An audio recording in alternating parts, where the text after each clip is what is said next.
Hi, welcome to another episode of my Rajesh Satya Speaks. Straight கண்டென்ட்டுக்கு போயிடலாம் ஏன்னா ஐ ஆம் wasting your time இன்ட்ரோலே அதனால் this is about why Tamil Nadu not created Tata Ambani. எத்தனையோ எல்லா ஃபீல்ட்லேயும் சாதிச்சவங்க எத்தனையோ பேர் இருக்கும்போது ஏன் ஒரு பெரிய பில்லியனர்ஸ் அவ்வளோ கிரியேட் ஆகலை? பில்லியனர்ஸ்னால் சஸ்டைனிங் பில்லியனர்ஸ். சும்மா ஒரு என்ன சொல்கிறது ஃப்ளாஷ் பேன் அப்படின்ற மாதிரி ஒரு ஜென்ரேஷன். இப்போ உதாரணத்துக்கு நான் கம்ப்யூட்டர் படிக்கிற காலத்தில் Siva computers, Sterling computers, DBS அப்படின்லாம் கம்ப்யூட்டர்ஸ் இருந்தது. இன்றைக்கி தேடினா கூட அப்படின்னா ஒரு கம்ப்யூட்டர் இருந்தோன்னு கேட்பாங்க. அவங்க என்ன பண்ணிட்டார், அந்த சிவா கம்ப்யூட்டர் வச்சுருந்தவர் அப்படியே மூட்டையை கட்டிட்டு அவர் வேலையை பார்க்க போயிட்டார். இப்போ அவர் தான் எஸ்எஸ்என் காலேஜ் நடத்திட்டு இருக்கார், சிவநாடார் அப்படின்ட்டு. அது மாதிரி இன்னொருத்தர் இது நடத்திருந்தார், கம்ப்யூட்டர் கோர்சஸ் நடத்திருந்தார். அவர் என்ன பண்ணார், அந்த மூட்டை கட்டு சினிமா எடுக்க போயிட்டார். அவர் தான் அந்த இப்போ ஏதோ ஒரு படம் பேர், எனக்கு கம்பெனி பேர். இந்த மாதிரி சஸ்டெயின் பண்ணுறது இல்லை பிஸ்னஸ். பட் தமிழ்நாட்டில் there are exceptions like TVS அந்த மாதிரிலாம் இருக்காங்க. But I come to that later. நான் என்ன சொல்ல வரேன் அப்படின்னா, டாடா அண்ட் அம்பானியுடைய சக்ஸஸ்ங்கிறது it is not a short time success.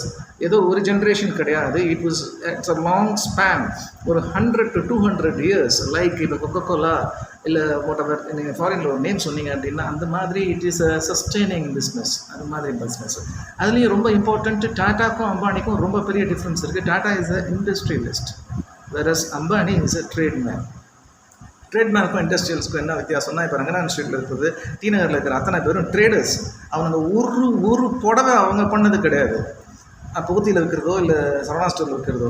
ஆனால் இதே டாட்டா பண்ணுற ஒவ்வொரு குண்டூசி கூட சொந்தமாக பண்ண குண்டூசி. அந்த குண்டூசியை ஜாம்ஷெட்பூரில் தன்னுடைய உருக்காலையில் உருக்கி அதுலேருந்து பண்ணி அதுலேருந்து ஃபோன் பண்ணி இவன் ஃபோனை வாங்கி விற்கிறது தான் வேலை இவங்களுக்கு. Reliance never create anything. Okay, அப்படியே ஏதாவது இது பண்ணாலும் பூமிக்கு அடியில் இருக்கிற கேஸ் அண்ட் ஆயில் எடுத்து தான் இருக்குது. அது மாதிரி tata is not like that. They are productive man. அதுதான் இண்டஸ்ட்ரியலிசத்துக்கும் இதுக்கும் வித்தியாசம். ரட்டன் டாட்டாவோடுக்கும் பேசிக் கேரக்டரே வித்தியாசம் இருக்குது. ரட்டன் டாட்டாக்கும் இவருக்கும் முகேஷ் அம்பானிக்கும். ஓகே, ரட்டன் டாட்டா தன்னுடைய கல்யாணத்துக்கு 10,000 கூட செலவு பண்ண மாட்டார், எம்ப்ளாயீஸ்க்கு செலவு பண்ணுவார். இவர் அப்படி இல்லை, கல்யாணத்துக்கு கோடிக்கணக்கில் செலவு பண்ணுவார். எம்ப்ளாயிஸ்க்கு பண்ணுவாரா என்னன்னு தெரியல, ரிலையன்ஸ் கம்பெனியில் வேலை பார்க்குறோம் தான் சொல்லணும். அது மாதிரி இதில் ரொம்ப முக்கியமான விஷயம், இந்த மாதிரி ஏன் சஸ்டைனபிள் இது பண்ணல அப்படின்னா ஆட்டிடியூட் தான் காரணம். ரொம்ப முக்கியமாக என்ன அப்படின்னா, இப்போ உதாரணத்துக்கு அந்த காலத்தில் மேனேஜ்மெண்ட் பீப்புளெலாம் அவங்க சொல்லுவாங்க, நம்ம சிவகாசியில் அந்த காலத்தில் நான் சின்ன பையனாக இருக்கும்போது எங்கள் அம்மா அப்போல்லாம் ஸ்டவ்வில் தான் சமைப்பாங்க.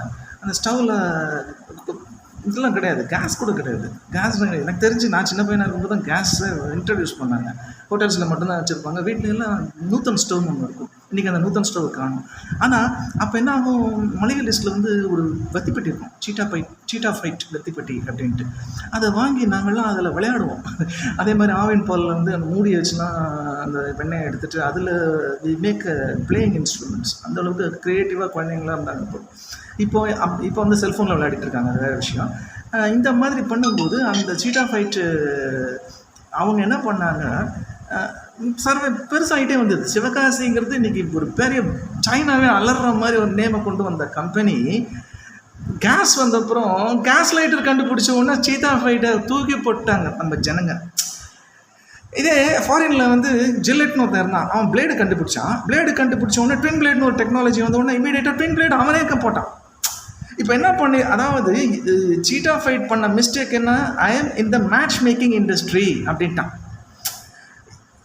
அப்படி சொல்லக்கூடாது, I am in the lighting industry. ஒளியேற்றும் தொழிலில் நான் இருக்கிறேன், வத்திக்குச்சி தொழிலில் இல்லை. இன்னைக்கு வத்திக்குச்சி வந்தால் நான் வத்திக்குச்சி கொடுப்பேன், நாளைக்கு கேஸ் லைட்டர் வந்தால் நான் தான் கேஸ் லைட்டர் போடுவேன். அதுக்கு அடுத்த நாள் வேறு ஒரு டெக்னாலஜி எலக்ட்ரிக் வச்சு டக்குன்னு அப்படி அந்த எலக்ட்ரிக் மிஷினையும் சீட்டா ஃபைட் போட்டிருக்கணும். இன்றைக்கி சீட்டா ஃபைட் கேஸ் லைட்டர் தான் இருக்கணும். இந்த கான்செப்ட் படி பார்த்தா அப்போ தான் அவன் டாட்டா அம்பானி கிட்ட வரான்னு அர்த்தம். ஓகே, த பாயிண்ட் இஸ் இதே தான் நான் அதான் சொல்ல வரேன். இப்போ நான் இதில் எழுதிட்டு இருந்தேன், எழுதி பெரிய புத்தகம் தான். இன்றைக்கி நான் பெரிய யூடியூப்பில் பாடுறேன் அப்படின்னா இந்த கண்டென்ட் அதுதான், இந்த கான்செப்ட் நல்லா புரிஞ்சுக்கோங்க. I am in the writing business, I am not in the pen business. நான் எழுத்தாணி விற்றுட்டேன், எங்கள் தாத்தா எழுத்தாணி விற்றுந்தார். இருந்த பாரதியார் காலத்தில் அப்படின்னா, சுவாமிநாத ஐயர் காலத்தில் எங்கள் தாத்தா எழுத்தாணி விற்றுந்தாருன்னா, எங்கள் அப்பா சத்தியமூர்த்தி ஐயர் காலத்தில் வந்து அது வந்து ஃபவுண்டைன் பென்னாக மாறுது அப்படின்னா, என்னுடைய காலத்தில் நான் ஒரு டிஜிட்டல் பென் அங்கே கொடுக்கணும். என்னுடைய பையன் வந்து அதையும் தாண்டி போகணும். ஏஐயில் வந்து சும்மா வாய்ஸ் ரெக்கக்னிஷன், தட் இஸ் அந்த நம்ம இதில் ஸ்டீஃபன் பிளமிங் அந்த அந்த இதில் வருது இல்லையா, தட் இஸ் இன்னும் கொஞ்ச நாளில் நடக்க போகுது. That is computer need not have to take a keyboard, உங்களுடைய வாய்ஸ் இன்புட்லாம் எடுக்காமல் just it's going to read your brain signals. அந்த அளவுக்குலாம் போகுது. Elon Musk is going in that way. அந்த பிஸ்னஸை நான் தான் பண்ணணும். என் இன்புட் கொடுக்குறியா? நீ எழுத்தாணி எழுதிய காலத்திலிருந்து ஏஐ காலம் வரை நான் இருக்கிறேன். அப்போனா அதுதான் சொல்ல வரேன். தமிழ் வந்து எழுத்தாணியிலையும் வாழ வேண்டும், இதிலும் வாழ வேண்டும். அப்பொழுது தான் தமிழ் முன்னேறும். அது மாதிரி தான் அந்த பிஸ்னஸை நான் பேனா தயாரிக்கிற கம்பெனி நடத்துகிறேன்னு சொல்லக்கூடாது. எழுத்து பொருள் தயாரிக்கும் பிஸ்னஸில் இருக்கிறேன் அப்படிங்கும்போது தான் நீங்கள் சஸ்டெயின் பண்ணிகிட்டே போவீங்க. இப்போ ஹீரோ ஹோண்டா சைக்கிள் போட்டாங்க. நான் சின்ன பையனாக இருக்கும்போது சைக்கிள் பிஎஸ்எஸ்எல்ஆர்னு ஒரு சைக்கிள் இருந்தது. அவன் என்ன பண்ணான், கம்முன்னு இருந்தான். இவன் என்ன பண்ணான், ஹீரோ ஹோண்டா பைக் போட்டான். பைக் போட்டது இன்னைக்கு அதுக்கப்புறம் என்னாச்சு, இப்படி டிவிஎஸ் போட்டான். கூட இருக்கிறவன் அத்தனை பேரும் ஒவ்வொருத்தனா விலகின்னு வந்தாங்க. இப்போ அடுத்தது எலக்ட்ரிக்கல் வந்த உடனே நான் பார்க்குறேன், hero is trying for an electric scooter. அப்போது டிவிஎஸும் அதை பண்ணால் தான் டிவிஎஸ் பண்ணுறாங்களே, இப்போ கண்டிப்பாக பண்ணுவாங்க. எதுக்கு சொல்ல வரேன், நாளைக்கு எலக்ட்ரிக்கு பார்த்துன்னா அந்த car should become an electric car. Maruti car நாளைக்கு நிற்கணும் அப்படின்னா அது எலக்ட்ரிக் காருக்கு போகணும். இல்லைன்னா பென்ஸாக இருந்தால் கூட Tesla is an electric car. Tesla முன்னாடி நிற்க போகிறதில்ல.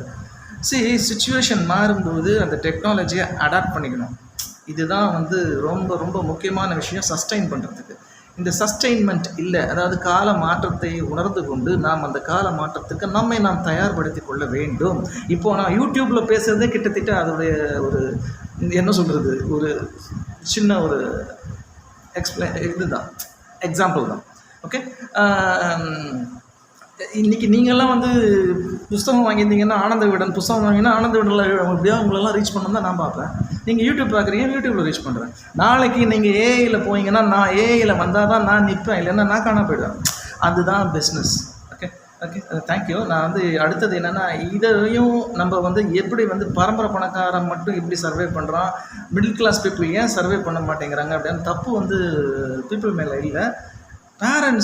பேரண்ட்ஸுக்கும் தப்பான கல்வியை சொல்லி கொடுக்குறாங்க, பசங்களை எப்படி கொண்டு போகிறதுன்ட்டு. பசங்களும் வந்து ரொம்ப பாசம் அதிகம், அதுவும் பசங்களை விட பொண்ணுங்களுக்கு ரொம்ப ரொம்ப பாசம் அதிகம். ஆனால் அப்பா என்ன சொல்கிறாரோ அம்மா என்ன சொல்கிறாரோ அது மாதிரி பசங்க வந்து பையன் அம்மாவும் வந்து பக்கத்து வீட்டில் என்ன சொல்கிறது, வாட் இஸ் பியர் ப்ரெஷர் அப்படின்னு சொல்லுவாங்க. அந்த பியர் ப்ரெஷரில் இந்தியாவில் ஒரு காலத்தில் வந்து நான் இப்போ சின்ன பையனாக இருக்கும்போது இந்தியாவில் வந்து ஊருக்கு ஒரு இன்ஜினியர் இருப்பார், அப்புறம் வந்து தெருக்கு ஒரு இன்ஜினியர் போய், வீட்டுக்கு ஒரு இன்ஜினியர் போய், இப்போ பாலத்தடியில் படுத்து கிடக்கிறவங்க அத்தனை பேர் இன்ஜினியர் தான் போய் எழுப்பு அப்படின்ற லெவலில் இன்றைக்கி இன்ஜினியர்ஸ் இருக்காங்க.